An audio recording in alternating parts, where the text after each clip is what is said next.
to Real Talk with your host, Shep Washington. It's Real Talk. It's Real Talk. It's Real Talk.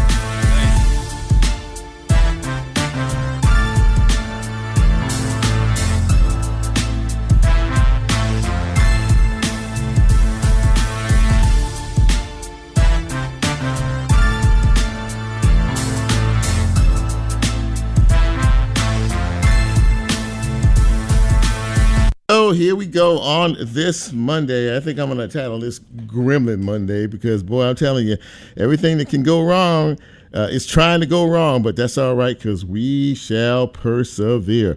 What's good, Memphis? Chip Washington here, your humble host on this brand new edition of Real Talk Memphis, straight up 6 o'clock on WYXR 91.7 on your FM dial. Very happy to have you with us. Very happy to be in the house. We are going to endeavor to have a good show tonight if we can get all the technical gremlins to work out, but we'll let that deal with it one step at a time. How about that? So as we start, as we always do, there are many ways for you to get this broadcast, and one of those ways, of course, is on your FM dial, 91.7, the WYXR. You can also go to the WYXR website, WYXR.org, hit listen live, and you can catch us. We are also live on the TuneIn app, and we are also going to be on Facebook Live tonight. It might, okay, we are. Lola says we are. You can see us at a distance here, but we're okay. So you can catch us on Facebook Live as well. And we're going to post to YouTube a little later on this evening or tomorrow. And as we are a podcast, you can catch us wherever it is you get your podcast. So it was a beautiful weekend. It was a beautiful day today. Temperatures about 94 degrees, but we didn't have that extreme heat index that we are getting so accustomed to today, so it wasn't too bad.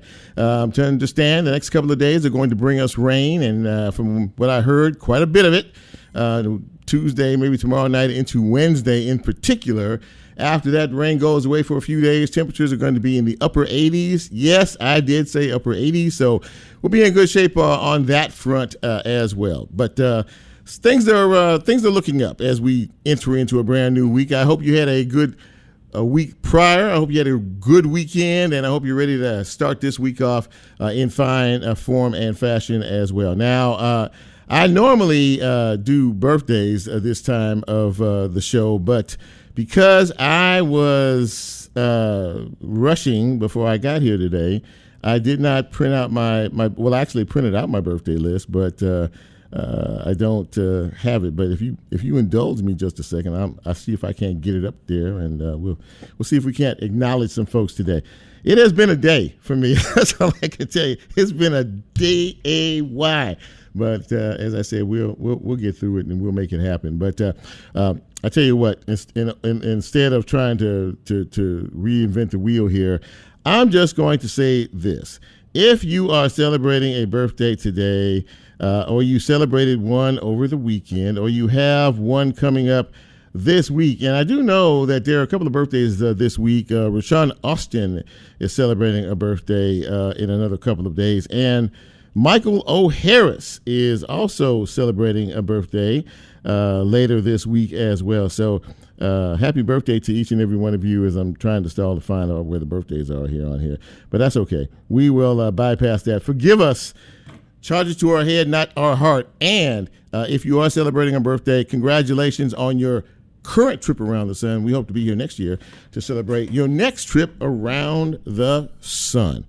All right, a few news and notes to talk about here. Of course, many of you are probably aware of the death of actress Anne Heche, 53 years old.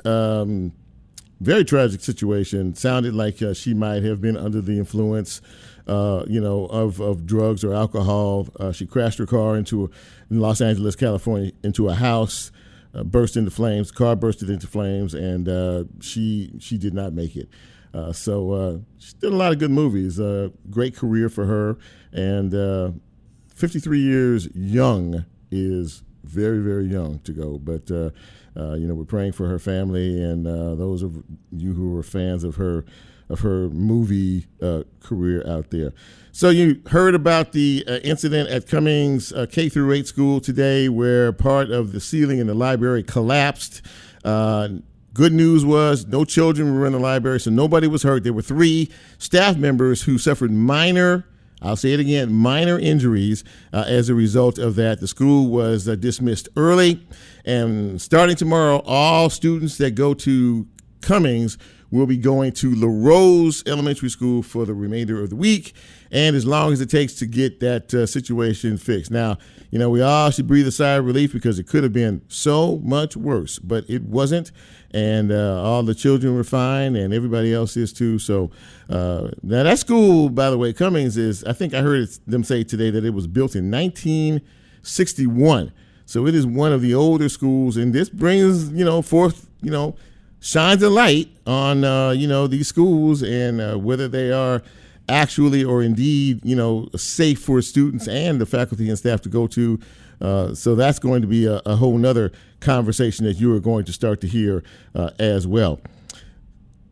Memphis police are going to get some help. They're going to get some help from the Tennessee Highway Patrol.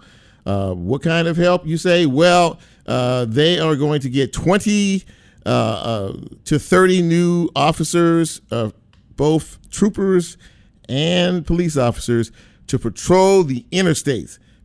Because of you fools out there that like to drive all over the place, recklessly, one lane to the other, left to right, right to left, in between, driving up on folks, they are going to hopefully solve that problem. Now, there's a couple of graduating classes for the troopers that are going to happen in the next couple of months, but there are going to be 10 officers, additional MPD officers committed to the traffic division, and there are going to be 20, count them, 20 Tennessee Highway Patrol troopers manned on the interstates. Now, will it work?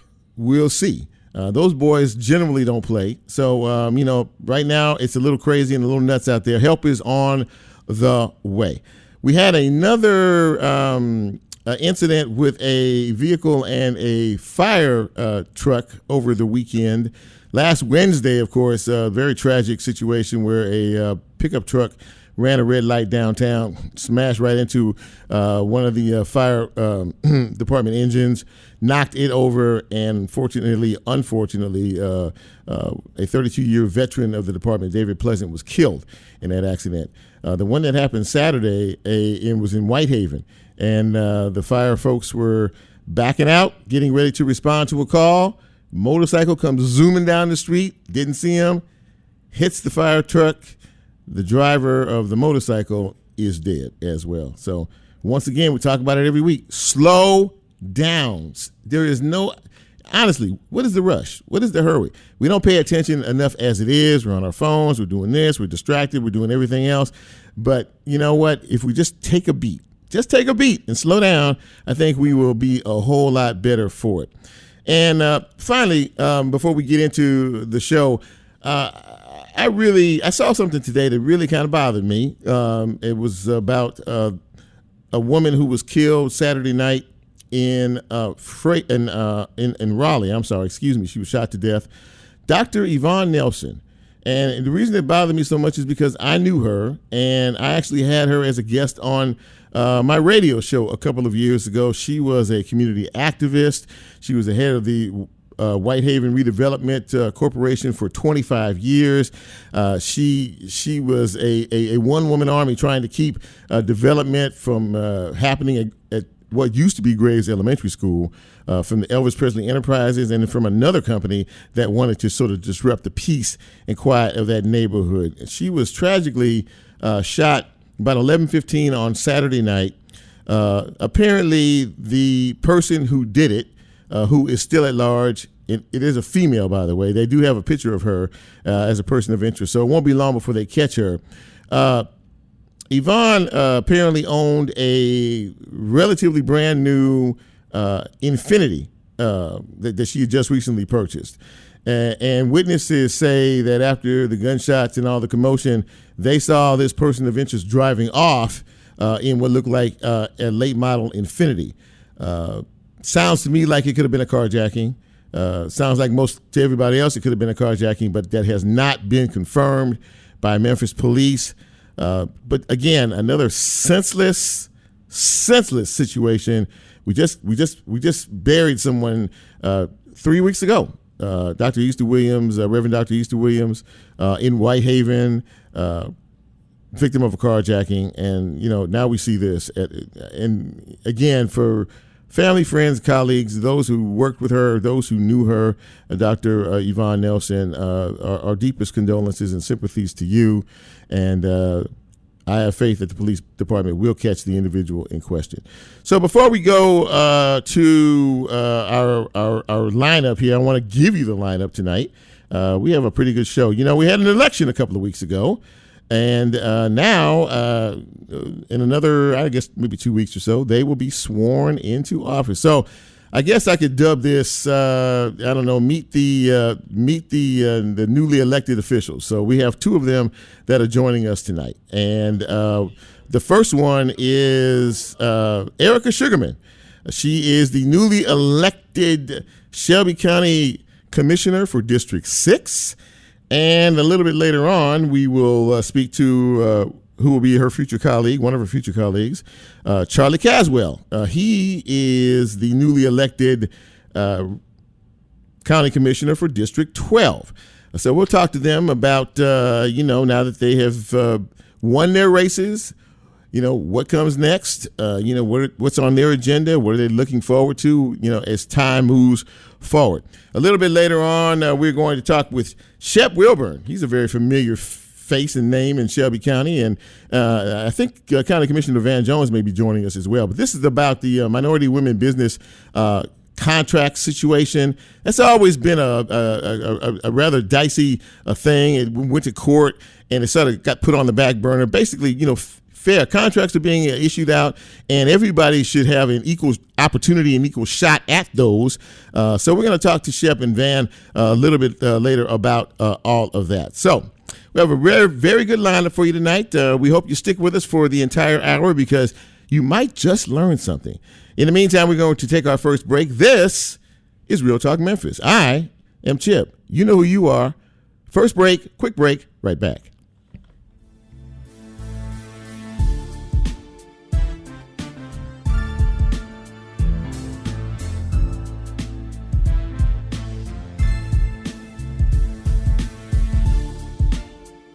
If you like Real Talk, here's a way you can get involved. Do you have a show topic idea or suggestion? Want to be considered a guest or have a guest idea? Then send Chip a message on his Real Talk show page and you can be a part of the Real Talk experience. So as he always says, go out and tell somebody. We'll be right back.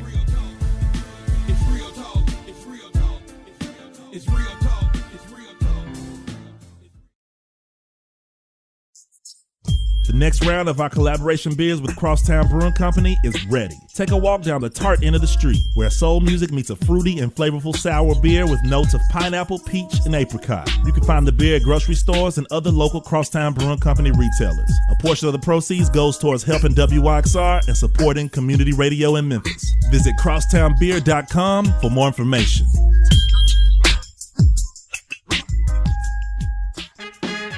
The Onstage at the Halloran Center season presents the musical history of Royal Studios, narrated by Boo Mitchell on Friday, August 26th. High Rhythm and Boo Mitchell share the stories of soul music and take you on a musically guided journey of more than 60 years with Willie Mitchell and his iconic Royal Studios. More information at orpheum-memphis.com. This is Will Goodwin, co-founder at Crosstown Brewing Company. Just like WYXR, Crosstown Brewing supports Memphis music and our neighbors who use their talents to make it. Our beers can be found at our 3,000 square foot tap room right here at the Crosstown Concourse and at your favorite bars, restaurants, and stores throughout Tennessee, Mississippi, and eastern Arkansas. Enjoy.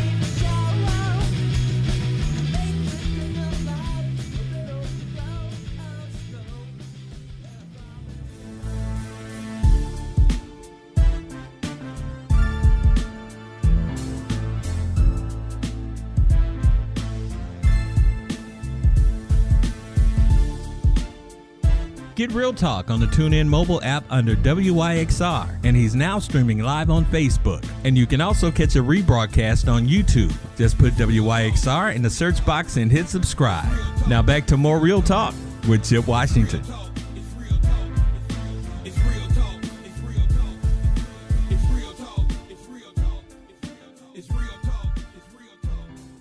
And welcome back to Real Talk Memphis on this Monday evening. Chip Washington, your humble host, with you, and very glad to have you with us as well. And as I mentioned, going to the break, we had an election a couple of weeks ago, and there were a lot of changes indeed, and some history-making changes and the whole 9 yards.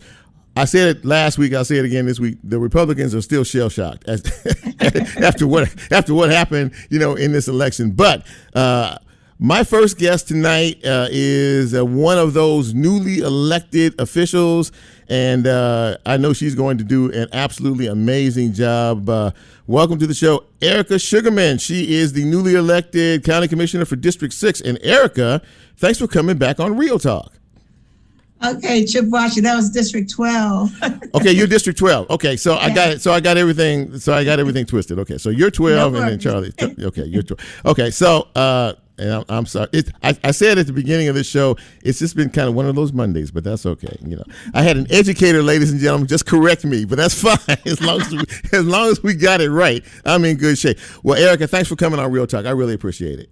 Thank you for having me. It's my pleasure. I don't know if you remember, you actually were on a show of mine in another edition a couple of years back. Do you remember that?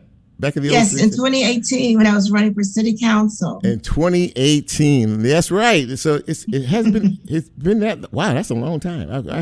But anyway, it's good to see you, and congratulations on your victory, by the way.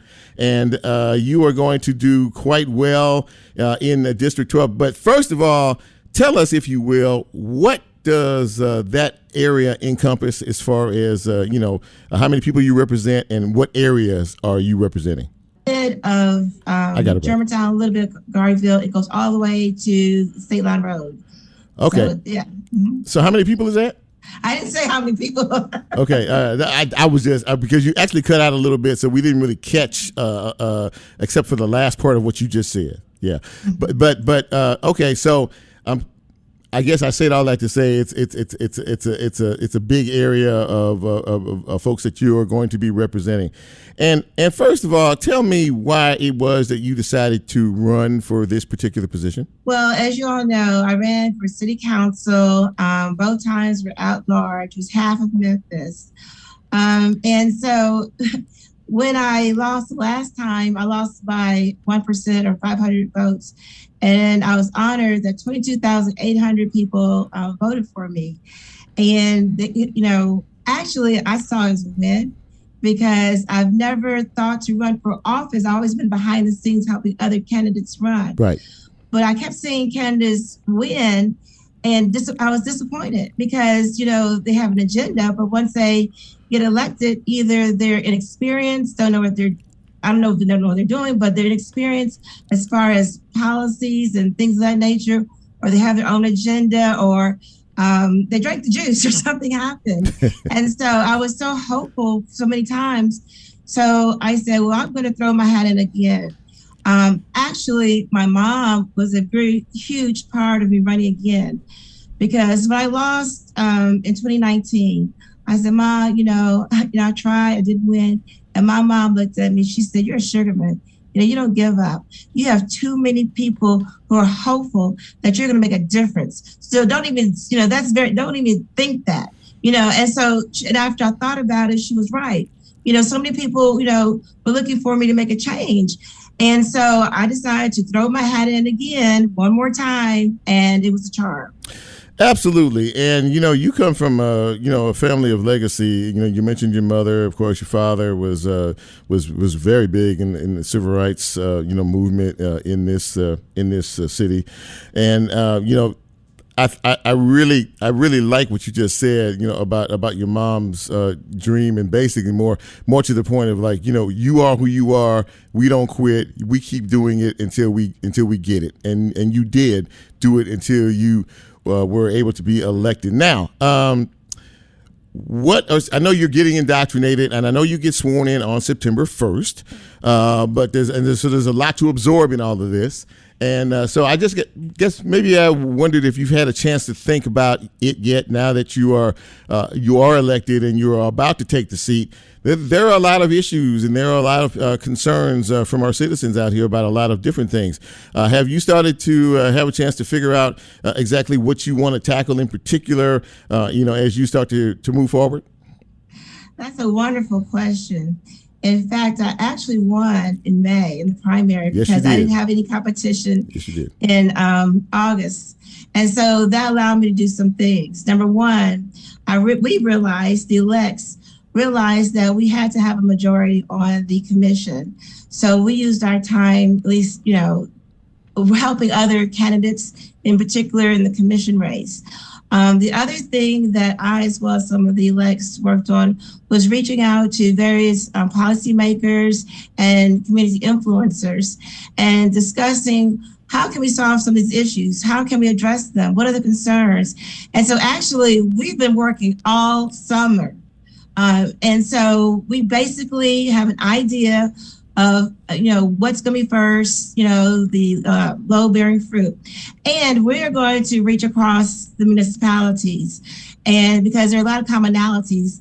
And one of the issues that's something we can tackle easily is broadband. That's a huge issue. And that's something we're going to tackle right on. But there's other issues that are going to take a little bit more time. And that's the housing insecurities, food insecurities, transportation insecurities, infrastructure, blight, and those kinds of things, as well as the judicial issues, juvenile court concerns, as well as adult concerns, as far as the population that's continued to be attacked, if you will, by such harsh policies that really do not help make our communities safer. And so those are things that people have been really addressing. They want safer neighborhoods. They want better services. They want cleaner county. And they want, to be able to raise their family in a community that's thriving. And so those are the huge issues that we're going to be tackling on the commission. But again, we're going to reach across the municipalities as well as the state level with our state legislators. If you're just joining us, we're speaking with Erika Sugarmon, newly elected county commissioner for District 12. Did I get that right? Okay. Yeah. All right. Now, it was very interesting in this particular election. You are one of 5 African American or Black females to be elected to the county commission. That's the most they have ever had. And also, I believe that this is the first time in a long time, if ever, that the majority of the county commission is Democratic. Did I get that correctly? That is correct. There are 4 Republicans and 9 Democrats. So obviously, the Democrats, have the upper hand in terms of voting power. But I like what you said. It's not so much about that. It really is about the issues, and that we're going to reach across the aisle, and we need to work together as a body to get this done. But I would be remiss if I didn't ask you what you think of the significance of the fact that we have seen more African American women on the county commission than ever before. It's not surprising because 67% of the people that voted for me were African American women who were age 50 plus. So that's not a surprise. And a lot of it has to do with systemic racism, if you will, where a lot of our Black men cannot vote. And it's so disheartening or so sad when you reach across the aisle and ask your brothers to help and support and, and vote. And they're like, I'd love to vote for you, but I can't.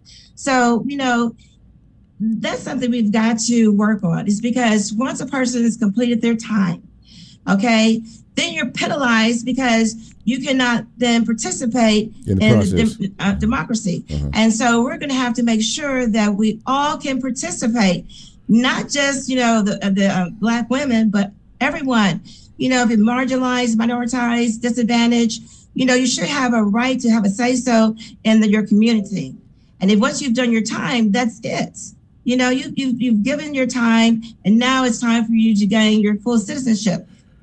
of the case. I know that there's a lot of effort, going on, for folks to be able to get those rights back. Folks, just because you've been arrested or you've been in the system doesn't mean you can't come out and be a productive member of society. So I know that's a very encouraging thing that you just said. But I always have to mention something else, and I don't know if this to be the fact or not, but your brother was also elected, and he is the new juvenile court judge. Is this the first time in your memory, or is this the first time period that a brother and a sister have been, on the ballot at the same time and both won that you know of here in Shelby County? Oh, I don't know. I think about the Ford family. You know what? That's that's a V8 moment right there. Like you hit yourself in the head. That's right. Yeah, there is a little family called the Fords. That's right. But yes. But brother and sister. Well, that's true. Yeah, Ophelia was. That's okay. Okay, so let's just take that last 60 or 70 seconds. Let's just erase that from the script of what I just said. But honestly, there has to be a great sense of pride to be able to do this because you mentioned it a little while ago. Juvenile court is a big issue. It has been a big issue for a very long time, and there are some serious issues that need to be addressed. Your brother, he got very close the last time, but he won this time. And are you confident that with all working together, that we can actually make some substantial changes as pertains to the juvenile justice system? Yes. In fact, my brother is the first Black to hold this position. Yes. And so I'm so proud of him. And my studies, I'm right now a doctoral candidate, and my research is focused on juvenile justice. I'm so excited that I have opportunity to work with my brother because there are a lot of things that we can do to help disadvantaged youth who are entangled in our system. And the thing is that we need to rehabilitate those and to offer them some opportunities. And a lot of times people don't realize that a lot of juveniles who are incarcerated have other issues, but it's not just being disadvantaged, it's also there might be some, besides socioeconomic, but some mental issues and things of that nature. And so those are the things that are not being addressed. And also the fact that so many of our young people who are in secured facilities, they are awaiting trial. And so, you have innocent people who may just, plead out just to get out. And the same thing is going on with the adult system. And so I've heard so many stories of people saying, well, you know what? I just pled out because I just needed to get out. I didn't have the money. I didn't have the cash to get out. I just needed to get out. And I said, but you're innocent. And he said, but Erika, think about it. Would you, would you actually plead out? And I thought about it. I may have also. So, it's so easy for us to sit on the sidelines and judge other people. But what we need to do is to be to help each other and lift each other up. And that's what's going to make a safer community. Well, listen, I really enjoyed having you. I was excited that you were on the show. So were a lot of other people, by the way, who knew you were going to be on tonight. And before I let you go, I have to say this. You corrected me in reference to you being District 12 and Charlie Caswell being in District 6. I got that from somebody else. Joanne Lewis Massey also corrected me behind that too. So thank you, Joanne, and thank you, Erika. And by the way, speaking of your colleague, Charlie Caswell, he left me a note here on Facebook Live saying, Commissioner-elect Erika Sugarmon is fired up and ready to roll. And he said, I am honored to serve by her side. So ditto, because he's an amazing person as well. He really is. And he'll be joining us a little bit later on in the broadcast. But for now, thank you so much for taking time out. I wish you nothing but the best of luck as you take your seat on the county commission. And, I'm going to invite you back as time moves along. So I hope you'll be able to join us again here on Real Talk Memphis. I will. Thank you so much. It has been an honor. Bye-bye. Thank you. Take care. Yes, ladies and gentlemen, Erika Sugarmon. She is the county commissioner-elect for the 12th the 12th district. And she joined us, and she had some very, very positive things to say. I think, with this new blood that we're about to see on the county commission, there's going to be a lot of things getting done in reference to that. And before I go to commercial break, I just need to mention all these folks that have tuned in tonight. Joanne Lewis Massey, thank you for correcting me. I appreciate that. She is a proud resident of District 12, by the way. Shalisa Cox is in the house tonight, District 12 as well. My son David is watching. Valerie White is checking us out tonight. Charlie Caswell, who will actually be a guest on the show here in just a few minutes. Jacqueline McDonald, hello to you. Sarah Gum checking us out. Antonio Cole, Joe Birch Jr., and two other folks are checking us out tonight. So we really appreciate it. Hey, Trina Jones, how are you? Michael Harris is also checking us out this evening. If you're wondering what this is all about, this is Real Talk Memphis. I am your host, Chip Washington. We're going to take our next break, and we will be right back. Who's up? Hey, Shep. I got him. Yeah, I can hear you good. Shep, you can hear me okay? Well, listen, man, we are in a commercial break. If you like Real Talk, here's a way you can get okay? involved. Do you have a show topic idea or suggestion? I see him. He's down there, too. Hey, man, can you hear me? Or have a guest idea? Then send okay, I got you both. Okay, we're in commercial break, so we'll be with you guys in just a minute, okay? So just stand by. So as he always says, go out and tell somebody. We'll be right back. Wow. Okay, that's good.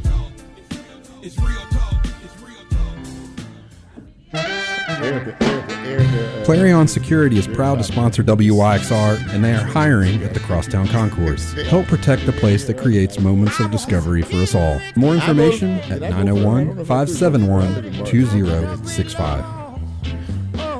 Yeah, if she was, I did. The Brooks is open in Overton Park, home to Memphis art collection since 1916. The Memphis Brooks Museum of Art holds the largest collection of world art in the region, with more than 10,000 works spanning 5,000 years of art and cultures. Remember, every Wednesday is free and open until 8 p.m. They are a proud sponsor of WYXR. For more information about the museum and their exhibitions, visit brooksmuseum.org. You belong at the Brooks.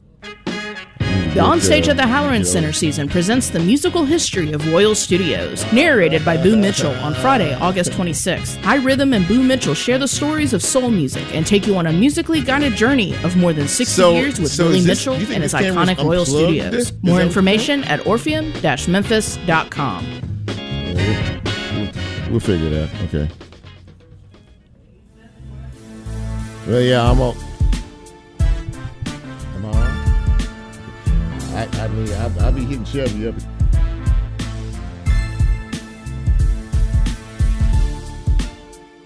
Get Real Talk on the TuneIn mobile app under WYXR, and he's now streaming live on Facebook. And you can also catch a rebroadcast on YouTube. Just put WYXR in the search box and hit subscribe.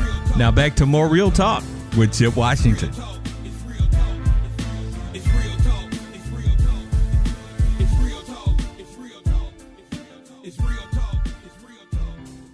And welcome back to Real Talk Memphis on this Monday evening. And, excuse me, very happy to have you with us. And I'm also very happy to have the next two folks with me this evening. You know, minority contracts for women in particular and others has been an issue for a while here, you know, the equity, so to speak. So I wanted to have, and in the last county commission meeting, it was addressed, and actually it's starting to, you know, it's going to resurface and it's going to move forward. I have a couple of gentlemen here who are going to explain that process. Shep Wilbun is joining us this evening, and he's the compliance officer for the Shelby County government, and also County Commissioner Van Turner is joining me as well. So, gentlemen, thank you for joining me here, and thank you for coming on Real Talk. I really appreciate it. Glad to be on with you, Chip. Absolutely. So let's talk a little bit about this. You know, Van, I heard you last week in particular talking a lot about this issue, but sort of set the table for us, you know, as to what we're trying to do here and how this looks moving forward, if you don't mind.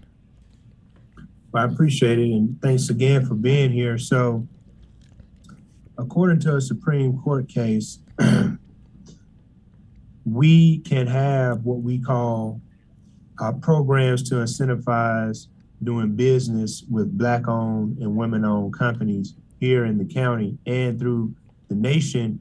But what you have to do first is perform what they call a disparity study, and you have to show the need for such programs. You just can't come up with what they call a quota out the blue without any background. Mm-hmm. So this case is called City of Richmond versus Croson. And that's been the, if you will, MWBE Bible for at least the last 30 years. Interesting point, and we'll cover this. It may be in danger with this new Supreme Court case, with this new Supreme Court makeup, but we'll address that later. So anyhow, what happens is in Atlanta, Georgia sort of set the model under Maynard Jackson. What happens is a company comes in, and in this instance, it was Griffin and Strong. Rodney Strong is a lawyer in Atlanta, but he's from Memphis. And they conduct an analysis of who all are receiving the contracts from the entity, which is contemplating a program. So here, Rodney Strong met with all the businesses, the locally owned businesses, the minority owned businesses, the women owned businesses, and he has to quantify a need and show that we need a MWBE program to address historic discrimination and historic underuse of these companies. Mm-hmm. So Rodney Strong was able to do it, and he showed that there was a disparity, and hence we can have a program. The county has been sued several times by companies who are not owned by women or African Americans, or if they are owned by women, they're sometimes a cover for the man that owns the company in reality. We can discuss that later. Mm-hmm. And so this instance, we were sued again. I think we've been sued twice. And basically we ended the program and we started anew. This time I feel that we have a more solid program. We're using a more robust and conservative analysis, which should hopefully allow us to avoid further litigation. We're basing this program on what the city has, City of Memphis, MLG&W, and other local groups. So in essence, if you sue us again, you gotta sue everybody, is what we want this to be. We're all united, and we all are trying to give some equity in the area which needs it. Absolutely. And so I'm happy that Shep Wilbun is on board as the head of that office. He's going to oversee the program. And I think we can have a better person other than former county commissioner and city councilman Shep Wilbun leading up this effort on behalf of the county. So Shep, based on what Van just very eloquently laid out to us, this is really all about parity, isn't it? It is. It's about not just parity, however, it's about fairness in the sense that county contracts involve utilization of all the citizens of Shelby County's tax dollars. Mm-hmm. And up until the point that our previous program was sued, African-American businesses were receiving 14% of county taxpayer dollars. That's the highest it's ever been. They should have been receiving in the vicinity of somewhere around 28% in construction, and that was not happening. And so as you can see, even though we did not get anywhere close to what we should have been getting, we were still sued nonetheless. And those who benefited from these contracts did not and have not been wanting to see the county include African Americans and women's in a fair share and in a way that would be reflective of their availability to do work for the county, which is what the disparity study highlighted. Let me quickly say one thing, sure. and I appreciate Commissioner Turner's sort of boost of me in this position. But one of the things I do want to say is when I was nominated and confirmed for this position, I happen to have had an extensive history with this in both Memphis and Shelby County. Sure. I was on the city council when the city council basically did their first disparity study. I came over to the county right after the county had been sued the first time, and I ended up trying to put something together knowing that we couldn't have a quota and we didn't have a disparity study. So we came up with the county's first LOSB program, which is our first locally owned small business program. And that program has been modified a few times, but it's still in place now with the hope that small county business, even irrespective of whether they're minority or not, would be able to get a portion of county contracts because the folk who own those businesses are paying taxes here in Shelby County. But we had to wait an awful long time to get a county commission that was very, very supportive of this effort before we were able to move forward with the new disparity study and ultimately with a new program that was passed by Commissioner Turner and his colleagues on this past Monday, not today, but last Monday, unanimously, 13-0. And thanks to Commissioner Turner for his efforts, because it was his committee. He chairs the EOC committee, and I'm the administrator of the county's Equal Opportunity Commission that basically was able to get that done. So here we go again. We're going to try it one more time.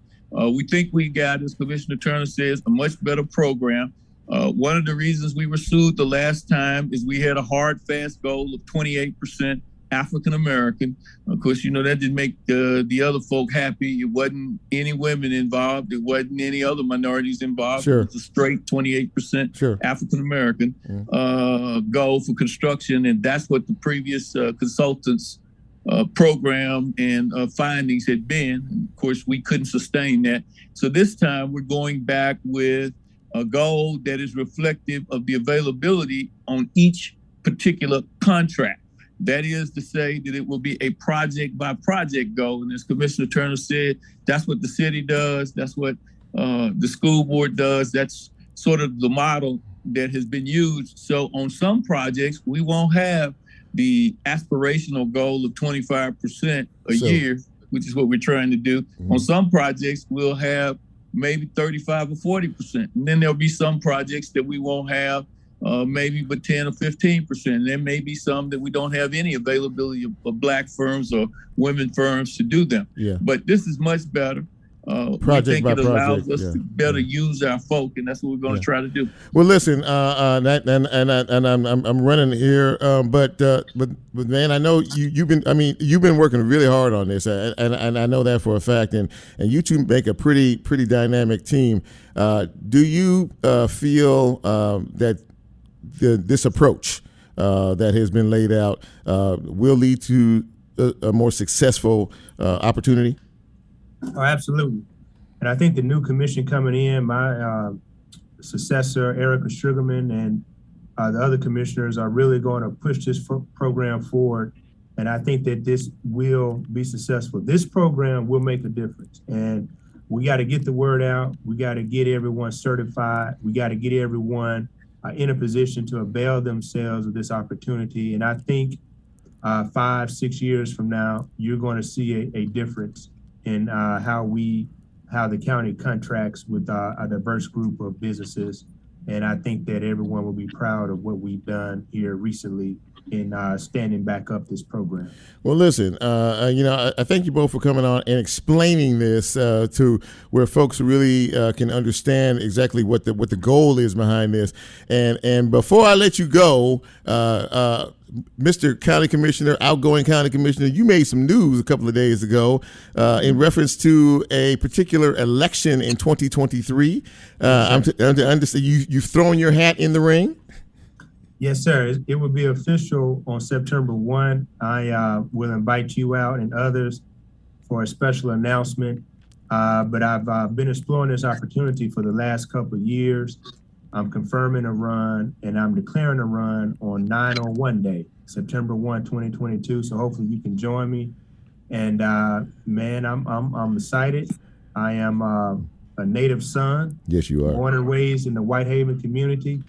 And I'm just going to offer myself as a candidate to hopefully give back to this community as I've been doing the past decade in various roles that I've played in government and out of government and other nonprofits such as the NAACP. Well, listen, we'll be listening for that announcement, and we'll be following things because time moves real fast around here, and it'll be 2023 before we all know it. But Shep, Wilbun, Van Turner, thank you both for coming on Real Talk tonight and really laying out a program that I think is going to be very, very beneficial to a whole lot of folks. I really appreciate you coming on, and you're welcome back anytime. Really appreciate it. Thank you, Shep. Thank you all. Appreciate you guys. Thank you, guys. Great conversation there, and there's a lot to look forward to, I think, as time moves along. We're going to take our final break, quick one. When we come back, we are going to talk to another newly elected individual for the County Commission. His name is Charlie Caswell. This is Real Talk Memphis. I'm Chip. Right back.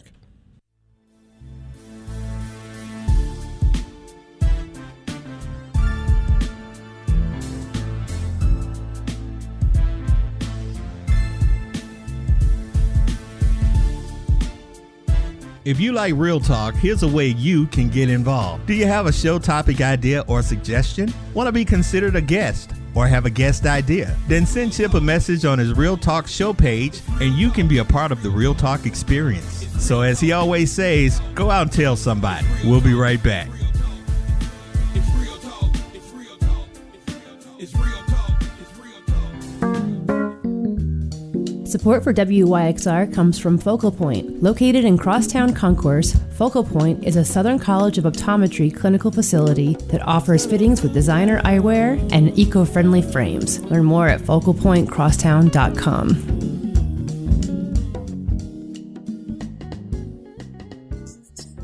The next round of our collaboration bids with Crosstown Brewing Company is ready. Take a walk down the tart end of the street, where soul music meets a fruity and flavorful sour beer with notes of pineapple, peach, and apricot. You can find the beer at grocery stores and other local Crosstown Brewing Company retailers. A portion of the proceeds goes towards helping WYXR and supporting community radio in Memphis. Visit crosstownbeer.com for more information.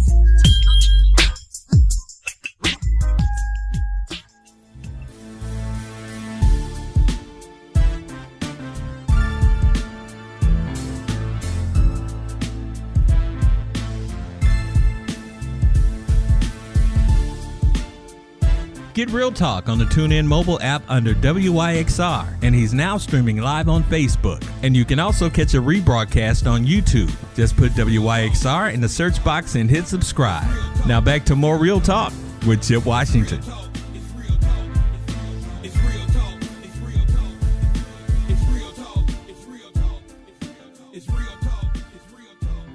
And welcome back to Real Talk Memphis on this Monday. Very rarely do I say things like, this man needs no introduction, but he really doesn't need much of an introduction. Charlie Caswell is a minister. He is a community activist. He is a man of the people and a man of the streets. And he decided to insert himself into the world of politics, and he is the newly elected District 6 County Commissioner. Charlie joins us on the show tonight. And Charlie, thank you for coming back on Real Talk. It's good to see you, my friend. Yeah, good to see you, sir. I pray all is well with you. Yes, sir. Yes, indeed. Yes, indeed. And you know what? He's so respectful. He always calls me sir. I tell everybody, just call me Chip. But Charlie's like, yes, sir. Yes, sir. but well, I'd say just Chip. I got plenty of whoopings for not saying yes, sir, and no, ma'am. So I'm traumatized. I completely understand that, man, and I really appreciate it. Well, listen, first of all, congratulations to you, on winning this seat. And, to me, it really wasn't much of a decision in terms of that. You did have competition, didn't you, in the first? Yeah, in the primary, yes, sir. Okay. I had a young man ran against me in that race, yes, sir. Well, you mentioned, on the chat here that your soon-to-be colleague Erika is fired up and ready to go. I think you're pretty fired up and ready to go as well. So, you're looking forward to getting in the seat. Things kick off on September 1st, and tell me, what are some of your priorities as you are about to become a newly minted county commissioner? Well, Chip, I've been on your show many times, and we talk about the public safety and the violence that we see in our community, and the work that I've been doing for many years around and mitigating the adverse childhood experience and that deep-rooted trauma that most of us who have been through it, and now we're seeing the ripple effect of it in our adulthood. So really addressing mental health at a high rate in our schools, in our community, that's a big piece of the focus for me. Talk about the juvenile aspect of things, in particular juvenile court. When you have the new juvenile court judge, Tarek Sugarmon, and we have seen quite a few problems. The federal government has had to step in. There's a lot of issues that need to be, dealt with in terms of this. How focused are you on that, in particular, the relationship with juvenile court? Oh, that's been a heart of the work, as a young 15-year-old male who was locked up and facing some time for aggravated assault, locked up for 3 days, and then come to find out that I had nothing to do with the situation. The charges was dropped. That left an impact on me when it comes to trauma. My colleague Sugarmon spoke of that, being in that system and not being faced with whether you're going to plead guilty just to get out of there, So I know that many of our young people, I understand that it's not what's wrong with them. It is what happened to them. And so if we don't address what's been normalized in the violence in their community and their homes, then guess what? They're only doing what they've been trained to do. And so in hopes of working with Judge Sugarmon and our newly elected district attorney, Steve Monroe, that we can really address these issues early, that they don't end up in a big jail later because nobody never dealt with it. Speaking of that, and a lot of folks are going to be paying a lot of attention to what you just said. I believe that the newly elected district attorney, Steve Monroe, is going to be my guest next week on this show, and we'll ask about truth in sentencing and a lot of other things. But let's back up a minute. We all, I think, the entire city felt the death of Reverend Dr. Easter Williams, at the hands of 15-year-old carjackers. And you always talk about, the youth and some of the things that they have had to deal with. But let me ask you this. What is your stance on should a juvenile who commits a major crime go straight to adult court, adult prison? I mean, what's your take on that? I don't think they should go straight. I think it's case by case. Now, if they got repeat where you tried to get some intervention and you tried to put some things in place for them, but yet they continue to go down that road, then I think they leave us no choice. But I think it needs to be a tier or capacity of the first tier when we see that they were stealing out the store, or we see that they got in trouble, that we put something in place, provided those natural community supports around them. Because, Shep, I had to get to a point in this work, I've been doing it a long time, that I had to stop saying, where are the parents? I know the parents need to be there, but guess what? At this point, the parents didn't even have parents. So these individuals, we keep saying, kicking the can down the road, talking about the parents need to be involved. No, the village got to get involved, because many of these homes we know have been without parenting for far too long. And so, my stance is, yes, I think that a person should be held accountable, no doubt, for what they do. But we should be held accountable as people in our community in the village that know the village is hurting and failing, and we have yet to address the issues in our village. When you say that, back in the day, and I'm sure that maybe for you and a lot of other folks listening, growing up, it wasn't just the parents. It was an entire neighborhood. It was the next door neighbor. It was the neighbor across the street. It was folks up and down the block. It was aunts. It was uncles. Everybody took a vested interest in how we were raised back in those days. And if I'm hearing you clearly, we need to get back to that, and we need to stop making excuses for this or that, and really jump in with both feet and embrace these young people. Is that what I'm hearing from you? Yeah, I mean, it comes down to this, that many of these young people need a hug, some love, and somebody just to support them. And again, we got to understand that many come from home that never had that given to them. So especially in the church community, I just got back yesterday from Fort Lauderdale, training churches as I've been traveling around the country and doing this, making our churches trauma informed and trauma responsive, because we many times are the ones that they come to first when they need something to eat, when they need their light bill. And so if we can, again, identify with them and empathize with them, and I believe that's the first line that some of the first responders that can be there, that may prevent that person from going out and robbing somebody and stealing because they just didn't have a support system for them.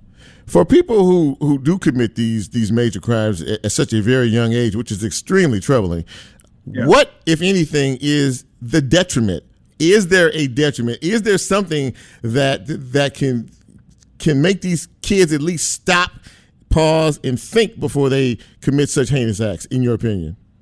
Yeah, I think that it comes to you. It's the me's and the you's of the word. I grew up in Dixon Home Project. I witnessed 2 murders at 14 years old, and the next one at 15 years old, had a gun put to my head. The guy pulled the trigger, and thank God it didn't go off. But when he ran from my brother and them, he turned around and shot. The gun went off. And so I know I should have been dead. And the anger I grew up with, I could have been one of these shooters that's out there right now. Mm-hmm. But I had people like former police director Armstrong, who was a rookie cop, who mentored me, Burnell Smith Sr., who was my director at the Boys Club. It was those individuals that wrapped their arms around me and told me, Chuck, you're going to be somebody. You're going to make it out of this. And today, even though I dropped out of high school, went back and got my GED, I sit here as a commissioner and the capacity to be able to be that person for somebody in our community.